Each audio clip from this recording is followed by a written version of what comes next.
Hi, Ashira Star Goddess. I'm back. It is Vlogtober, day 9. TGIF, Friday. Thank goodness it's Friday. So, I have a few stories for you today. I hope I don't run out. But I figured I can give you more than one a day because I have so many. Okay, so I'll start off with the sad one so you can cheer up towards the end. Okay.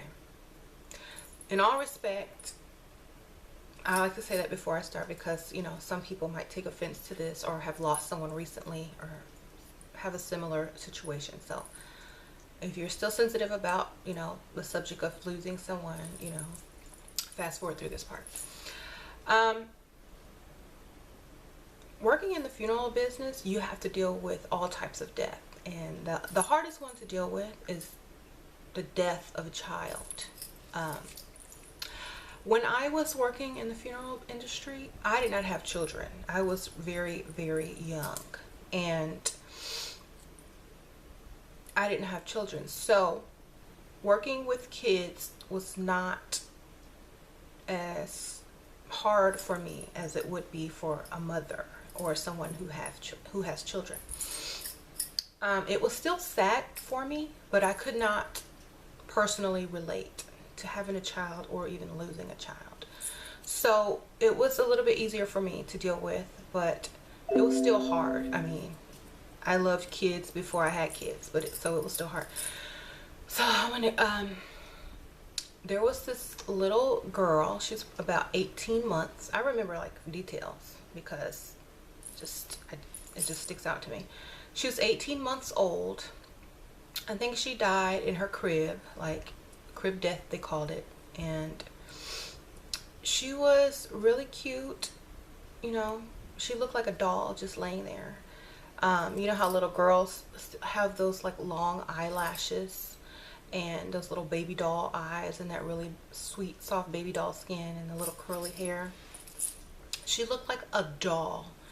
And when you're a baby, you get embalmed as well, but they use a different set of tools. They have smaller tools because the arteries and veins in children are super small. And sometimes if the baby is really young, you can't use certain tools. You have to like embalm them with like syringes of embalming fluid because their veins are so tiny. It's hard to get the what they call the cannula or the little tube inside of their vein to pump out their blood. So basically they just use syringes. And this couple lost their child at 18 months, and I walk back into the embalming room and I see a baby laying on the embalming table. It's like it's covered up, but there's just like a little lump and there's nothing else. So I knew it was a child.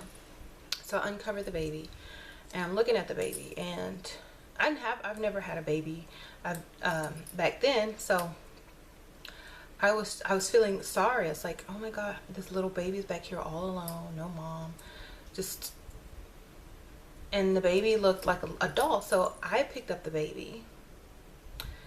She's already embalmed because someone else did it, and I just had to dress her. So they had her clothes and everything, so I put her little clothes and little shoes and little tights on like a doll. And after I dressed her, she just looked like she was still alive, y'all, because children have like this life quality in their features. Even after death, they still look alive because they're so new. So I picked the baby up and I put her on my shoulder, and I was just walking around with her and, you know, like kind of singing to her. And I know that she wasn't alive or anything, but I just felt like she needed comforting. I just felt like she was alone in there and she just needed to know that someone cared, you know. So I did that. And it's hard to see a child in a casket. So that particular funeral home that I worked for, they have a special room that looks like a nursery, and instead of like a traditional funeral chapel. They have one especially for children, and it looks like a nursery or a playroom. So when the baby's that young, they put the child in a crib to look like the child is sleeping. So when they have the wake, and people will come to visit and say goodbye and see their last view of the child will be in a crib, because it's too harsh on people. They break down very easily when they see a casket. You know, they walk into the room, the first thing they see is that casket with the flowers on it, if you've ever been to a funeral. And that's like a shock. It's like, bam, you know. So they use a crib, and, you know, it looks like she's peacefully sleeping, that she's at peace, and that it's okay, and it's easy to let her go. And, you know, and not until, you know, they get ready to leave and go to the cemetery do they put her in a small baby casket. And it's about this big. It looks like a little treasure box. And they put her in the casket. That's when everybody starts breaking down, and when they put the child in the casket, y'all. And even I broke down, and, you know.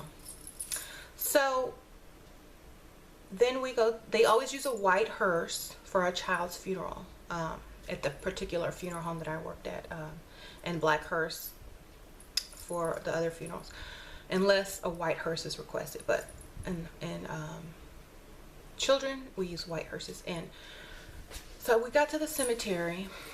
They had the little hole dug and the little casket out with the flowers and stuff around it. Teddy bears, everybody was giving stuffed animals. It was just so sad. It's the saddest thing when a child dies, you know. And they have a special section in the cemetery for children. I think it's called like something little angels or something like that. And some in the cemetery that we went to. But each cemetery has a special section for little children or babies.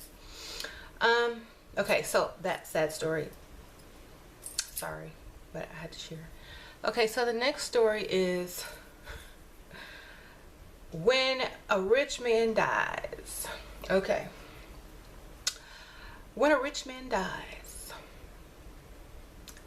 people are very suspicious, especially if he's murdered or died of natural causes and he looked healthy. Okay, so I have two stories, but I'll share the other one tomorrow about another rich guy. Okay, so this rich guy, he owned a trucking company, and he had truck drivers, people delivering for him, and all this stuff. He had money, right?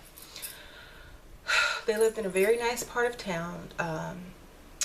He was married to a younger woman. They had a child, and one day he was getting off of work and, you know, getting out of his car to walk into his home. And when he got out of his car, all of a sudden, someone shoots him and leaves him there dead. And then his wife, you know, comes home after him, and to find, you know, cops and ambulances and stuff like that there, and they shot him and he died. And I had to go to this lady's house and, you know, make the funeral arrangements for her husband, because she didn't want to come into the funeral home. Sometimes you can go to their house if they request that. So I'm trying to see the time, y'all. So me and my boss went to her house to make the funeral arrangements, and she didn't have us meet her at her home. She had her meet us at her mother's home, which was closer to the funeral home. So we're in there making funeral arrangements, and she's worried about the insurance money. She's like, okay, so I don't know when the insurance check is coming in, but he had life insurance, and when we get that, we're gonna pay you for the funeral, and, you know, blah blah blah blah blah. And she wasn't even sad. She was just like, so she was a little sad, but she wasn't like devastated, you know, like you think a widow would be who just lost her husband to murder. So we were like, okay, well, she said, well, the check should clear in like 2 days. And I'm like, okay, well, you can go ahead and make the arrangements and just pay whenever you get it. And she's like, okay. And the next day she came to view the body of her husband. Her husband was very handsome, y'all. So y'all know he was probably had some side action going on. He was very handsome and very rich. So she was about to get paid, y'all. But she had a son that looked just like the husband. They were like twins. They even had the same style glasses because they wore glasses. And it was so sad to see the little boy at the funeral. He just went up to the casket and just hugged his dad. He was like 7 or 8 years old. He just hugged his dad and just cried on his shoulder for a second, and then he just went and go sit down. That is hard, like, for a child to see their parent in a casket like that. I'm not saying the wife did it, but she just wasn't sad about it, because, you know, you might not have killed your husband, but you might, you know, y'all might have had issues. I don't know how their marriage was, but she wasn't too upset.